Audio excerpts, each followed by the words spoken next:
শিয়াল ও কুমিরের চালাকির লড়াই। এক ছিল শিয়াল, সেই ছিল খুব চতুর ও বুদ্ধিমান। আবার এক ছিল কুমির, সে ছিল বিশালদেহী, শক্তিশালী, তবে বুদ্ধিতে একটু কম।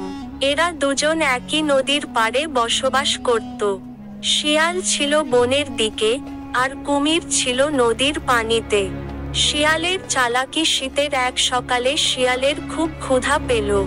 সে নদীর পাড়ে এসে দেখল, নদীর ওপারে বিশাল এক কলা বাগান। সেখানে পাকা পাকা কলা ঝুলছে, কিন্তু নদী পার হওয়ার উপায় কি? শিয়াল ভাবতে লাগলো।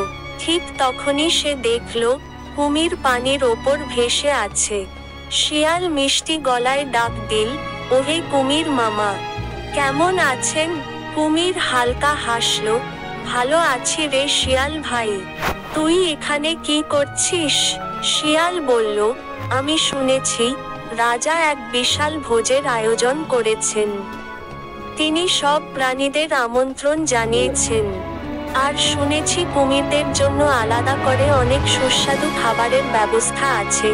কুমিরের তো আনন্দ ধরে না। সে বলল, সত্যি বলছিস? তাহলে তো আমিও যাব। শিয়াল বলল, অবশ্যই, তবে রাজার নির্দেশ আছে।